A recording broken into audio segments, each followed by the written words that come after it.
you know filmmaking very well, and you know what I've been doing, which is making smaller independent films for many years now, Right. which I love. We move very quickly. Yeah.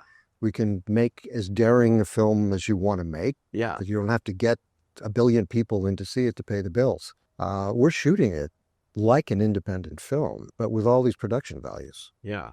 Those production values are not indie. Those cost a pretty buck. But we're shooting it like that. We're shooting it with the speed and with the intensity of an independent film.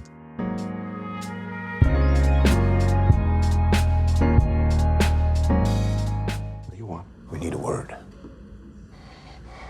I've got the U.S. and Belarus ambassadors, and they're trying to avert a major diplomatic incident. We have an idea. There's a bit of them. Oh, we lost an agent. Can we please get him back? Why are they here now? Because some bumfuck no-name congressman throws a little shade on Capitol Hill? Maybe they want to start a negotiation here. If they do have Coyote, they'll allude to it. They'll give us a sign, open a back channel. They'll be masked, subtext. We need to be in there to spot the sign. Owen, check. Walk away. Sure. Observers. Observers. Not a fucking word. No word. I mean it. Welcome to the actor's side. As long as I've been doing the actor's side, I have tried to get this man here. And it's always difficult because he's never around here when we're doing this. He is today. I'm so excited. He needs no introduction from me except to say, this marks the 50th anniversary of his first appearance on the big screen, which was in 1975. Wow. This is Richard Gere. Welcome to the actor's side. Thank you. Good to see you. I said, when I greeted Pete, I said, we're still here. Can you believe it? You know, I think I'm right, but the first feature film that you were in was Report to the Commissioner with Yaphet Kotto. And oh my God, who was the lead actor in that? It was a theater actor who had just won a Tony Award. And I remember Yaphet Kotto very well in that picture. But I think I played a Puerto Rican pimp. And that was 75 and the big screen introduction to Richard Gere. You know, and it's hard to believe when you say 50 years, does it feel like that at all to you? Yeah. No, but it does. When I figure things out, I say, I can do in this. I started acting when I was 19. Yeah. So on stage. And I'm 75 now. So I'm doing this a long time. Yeah. Did I ever think I would still be doing this at 75? Probably not. Well, come on. You're Richard Gere. You know, you've had... No, I still enjoy it. I still have fun. I still get nervous when I start a project because I don't know if I'm going to be able to pull it off. Is that right? Yeah. Yeah, sure. Is that... You know, I find that common among a lot of actors and other people, too. You know, you always think, oh, they're finally going to find out that I can't do this. But they've never found that out with you. I found it out. I mean, there's certainly days that I have that I say, I have any idea what I'm doing. Really? I really am lousy. Like anyone else, you have a bad day. Yeah. And I don't know how to do this. Yeah. And it's a kind of tricky thing that we do as actors is you're offering a character. Right. It's filtered through your thought process, a kind of conceptual thing. Yeah. But that's not where the magic is. The magic is that you don't know where it comes from. Uh-huh. Yeah, exactly. And sometimes the you don't know where it comes from doesn't work. Yeah. and you rely on certain technique and approximating a kind of magic. Yeah. And then sometimes because you're approximating it, the magic starts to come on its own. But it's a peculiar process for sure. And we don't have the luxury of just doing it at home when we feel like it. Yeah. It's like, now the camera's on. Yeah. Produce. Well, do it. Yeah. And hope it works. You hope it works. Yeah. And a lot of times you're dependent on the director and their final cut, and what they do with your performance. And some of that's out of your control. Some of that, yeah. Sometimes I've seen a cut and I've said, what did you do? You completely destroyed the movie. Oh, no. And there have been a few times that I've done that. And the directors usually are friends of mine. Yeah. And that will recut it. We'll rethink it. Yeah. And other times it's out of my control and I'm never happy. But most of the time I'm happy with the work. That's probably why I keep doing it, because I enjoy it. I heard Denzel Washington say this the other day. He's back on Broadway in Othello, and he said, this is the actor's medium. This is where nobody else can touch it. You do it night after night after night. And of course, you did that at the beginning of your career, you frequently. Yeah. And my whole career in the beginning was theater. Yeah. Yeah. So is there a difference for you as an actor?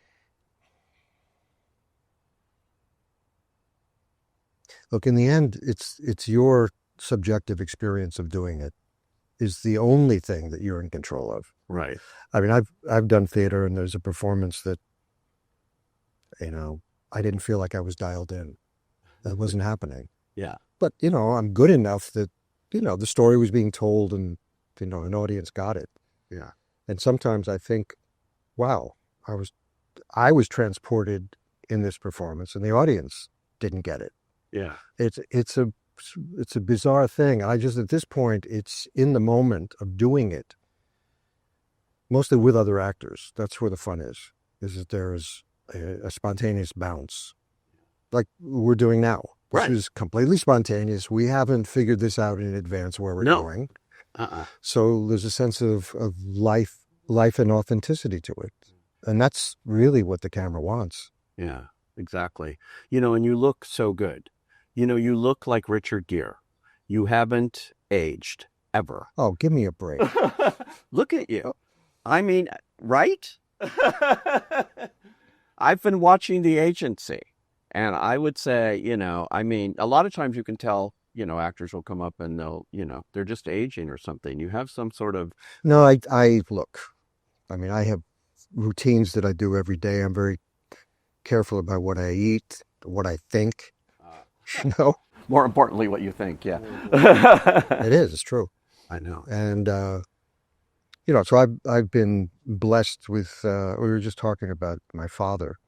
My father died when he was 1 month short of 101. Wow. And he grew up milking cows. He ate really terrible food. There was too much dairy and there was too much meat and whatever. He was 101. His brain was in perfect shape, remembered everything in detail. Wow. So genetically, I think I've been helped out. Which is great, And you talked about working with actors. And I look at this show, The Agency, and it's a movie. It's what I would say is a movie, but it's a weekly television. No, it's shot exactly like a movie.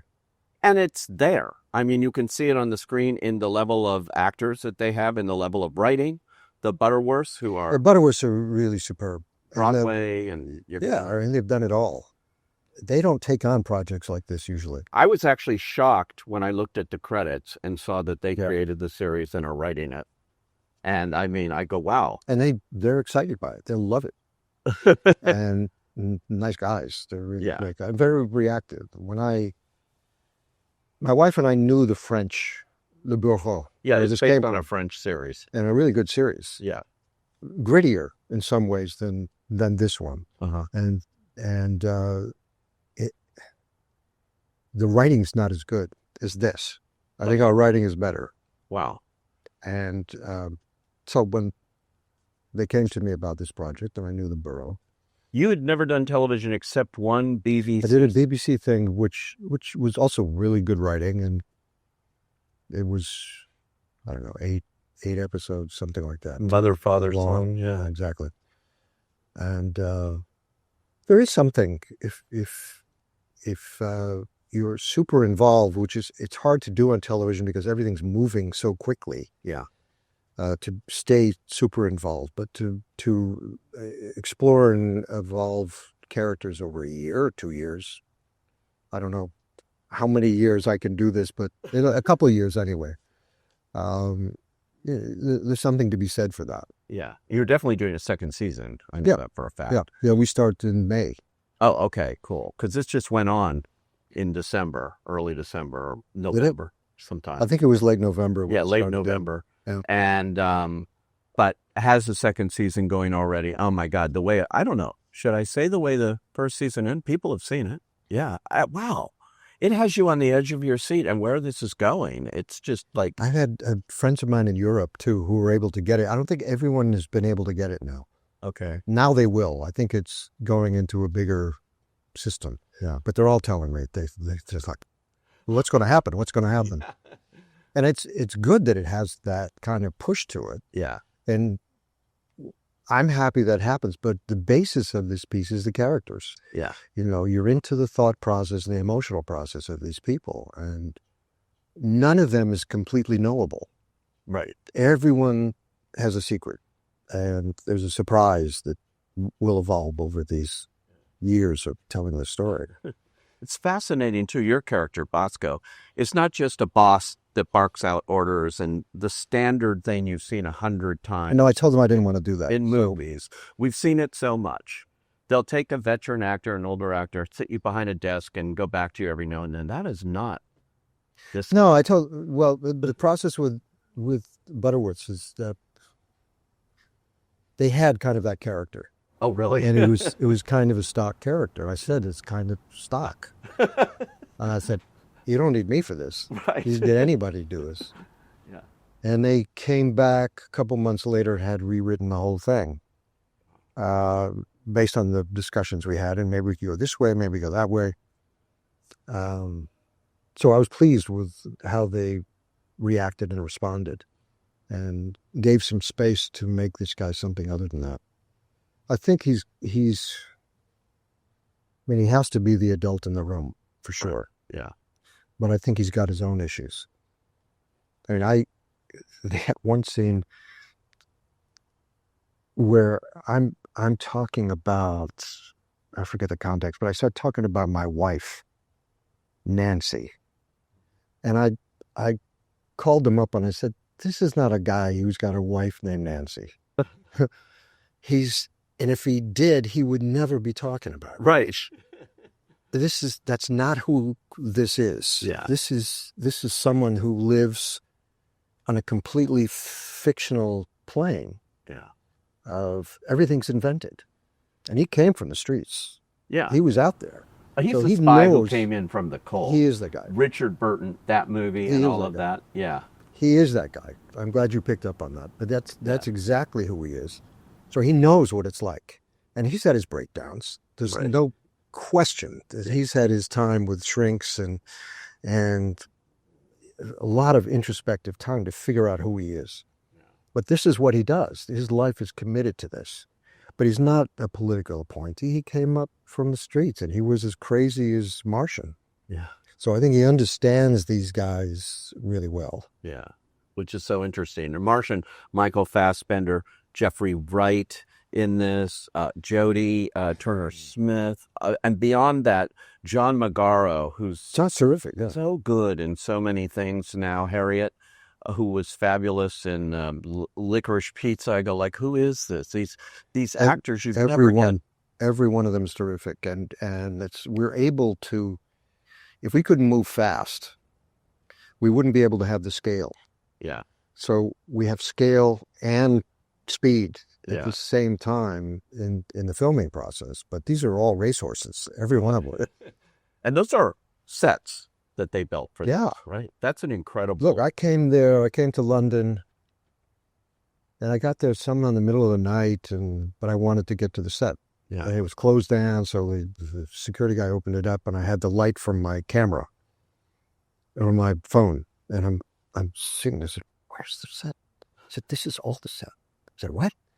And it was like 3 floors of the entire. I'd never been on a soundstage that big in my life, Wow. and I've done a lot of movies, Yeah. And but I'd never seen anything like this.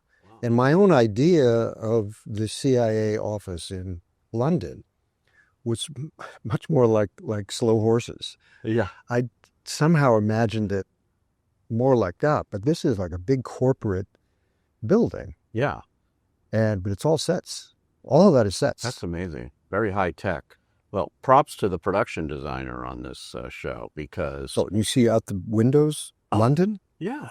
That's all controlled out there Wow. of projections. It's all projections.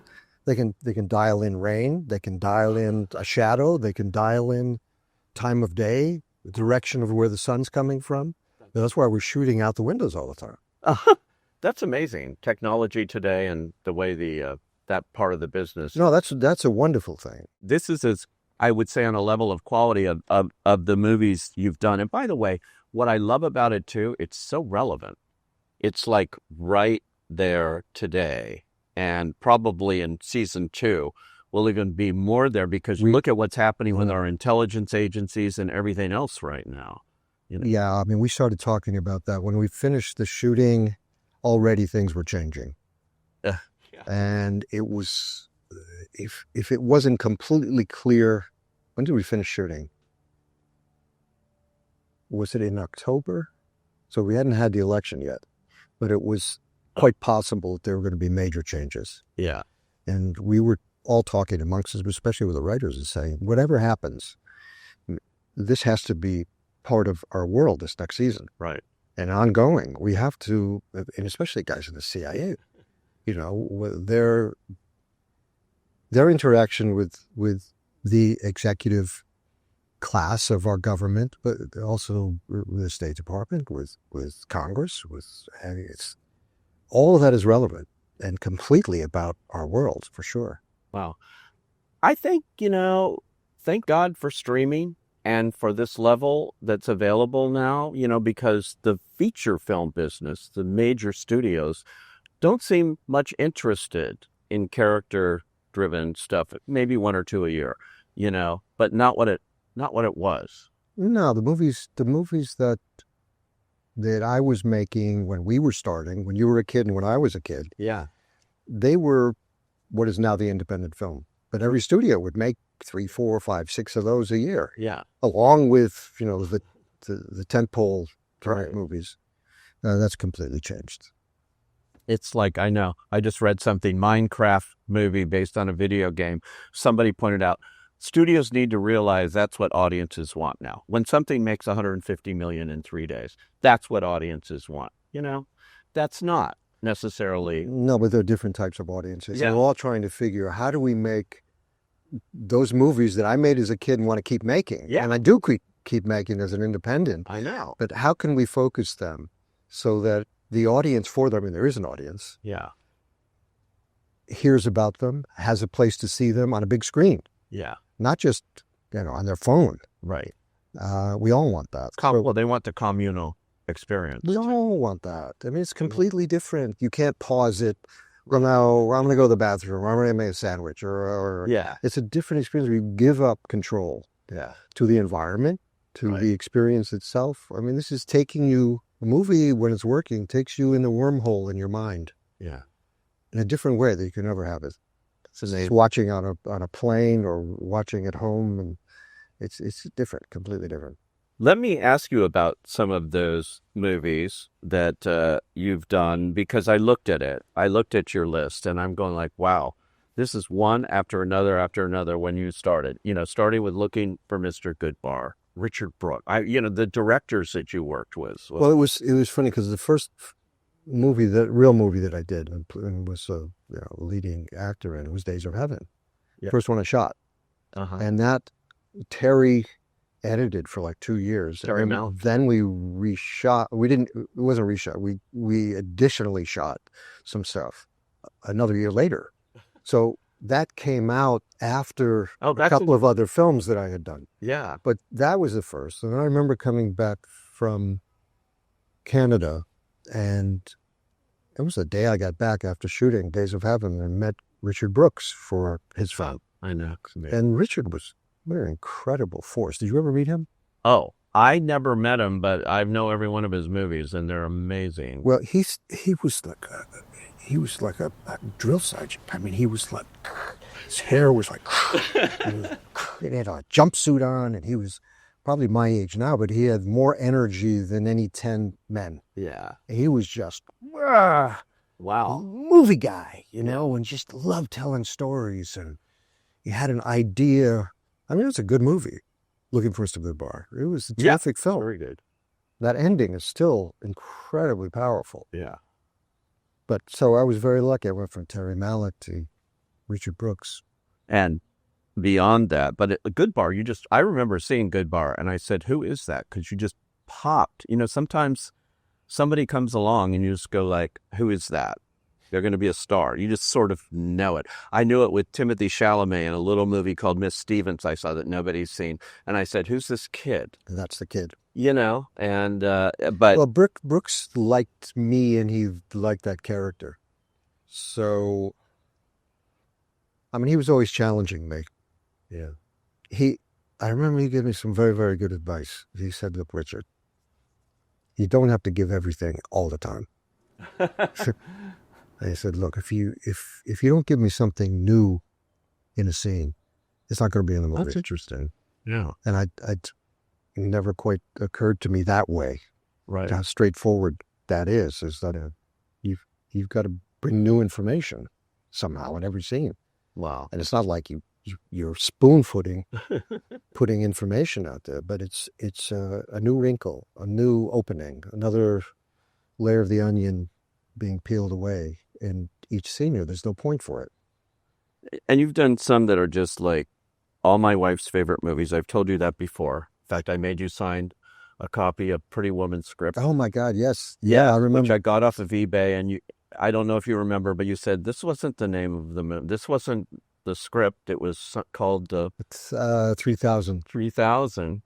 By the way, Honora yeah, reminds me more of 3000 than Pretty Woman. Than Pretty Woman does. Yeah. I know a lot of people kept mentioning Pretty Woman when talking about Honora. But the original Pretty Woman was a dark movie.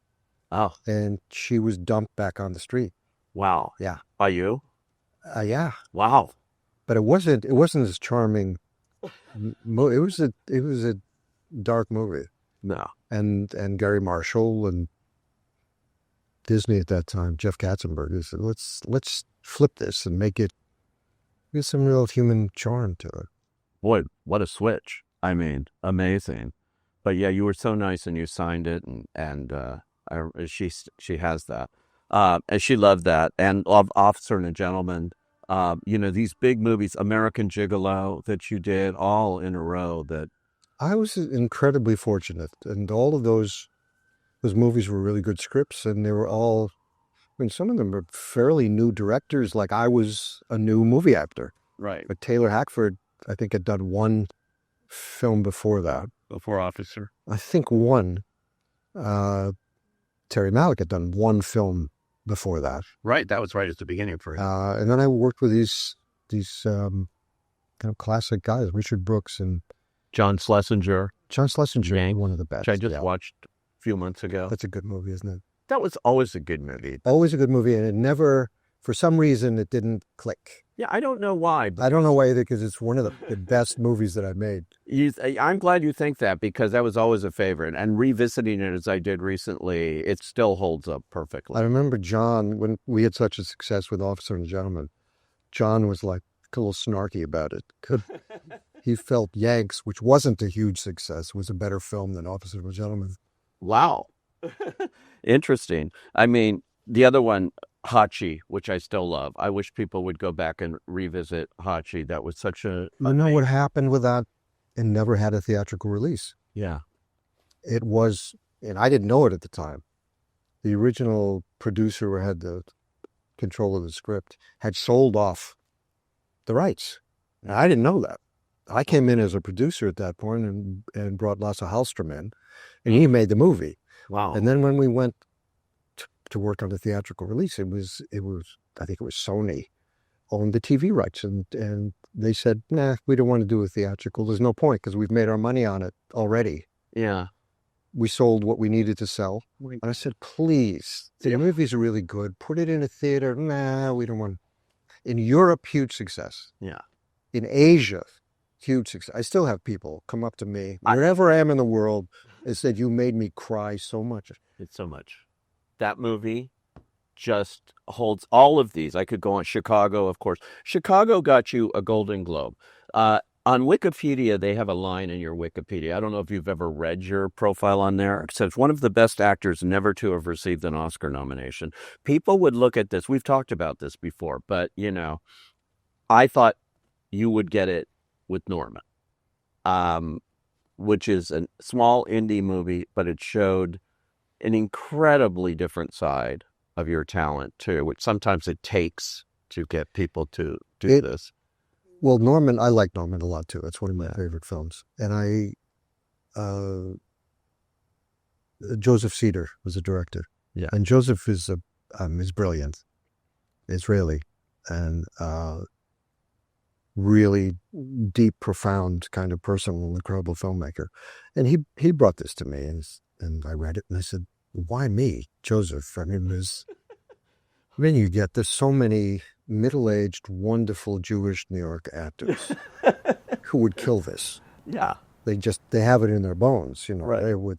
He said, "I know, but I know what I would get with them, and I don't know what I'll get with you, and that's what I want."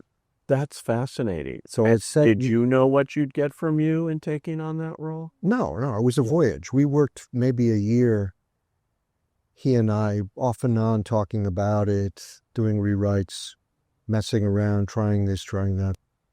I mean, I remember the day my friend Oren Moverman produced that. Sure, yeah.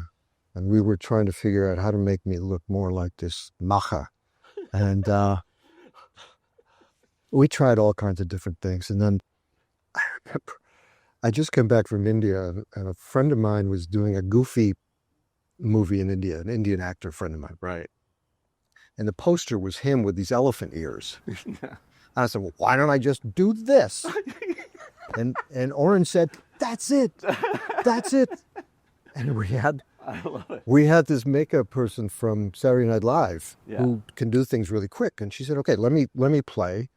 And we did a thing with my ears so that it stuck out. And all of a sudden, my whole physicality changed Oh my God. into this guy, into Norman.